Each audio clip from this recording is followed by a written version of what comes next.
வணக்கம் நண்பர்களே. பெரம்பலூர் முன்னாள் எம்எல்ஏ மணி மறைந்தார். இவர் ரொம்ப ஏழ்மையில் வாழ்ந்துட்டு இருந்தாருங்க. இவர் ஒரு திமுக எம்எல்ஏ. இவருடைய ஒய்ஃப் இப்போ ரீசெண்டாக தான் இறந்தாங்க, ஒரு 10 நாள் முன்னாடி. இவங்களுக்கு 2 பசங்க. 2 பசங்களுமே கூலி வேலை தான் பண்ணிகிட்ருக்காங்க. கேட்கும்போதே ரொம்ப ஆச்சரியமாக இருக்குது, இப்போ இருக்கிற எம்எல்ஏவையும் இவரையும் கம்பேர் பண்ணும்போது. இவருக்கு ஒரு பொண்ணு. அந்த பொண்ணு அங்கன்வாடி மையத்தில் வேலை பார்த்துட்ருக்காங்க. இவருடைய வீடு பார்த்திங்கன்னா சாதாரண குடிசை வீடு தாங்க. பெரம்பலூர் மாவட்டத்தில் இருக்கிற பெரும்பாலான மக்களுக்கும் இவரை தெரியும். மிக மிக அந்த எம்எல்ஏ வருமானம், அந்த சொல்லுவாங்க பார்த்தீங்களா, பென்ஷன், அதை வச்சு தாங்க இவருடைய வாழ்க்கையை ஓட்டினார். எந்த ஒரு காசும் இவர் சம்பாதிக்கலைங்க இவருடைய வாழ்க்கையில்.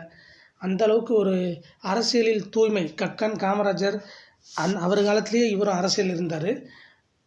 அவங்கள மேலே இவரும் என்ன பண்ணார்னா, மக்களுக்கு தன்னால் என்ன முடிஞ்சதோ எம்எல்ஏவாக இருக்கும்போது அத்தனை நன்மைகளையும் செஞ்சுருக்காரு.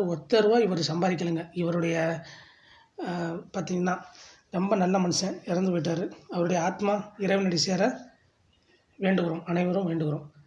இதை போன்ற வீடியோக்களை பெற நம்ம சேனலை சப்ஸ்கிரைப் பண்ணுங்கள். தேங்க்யூ.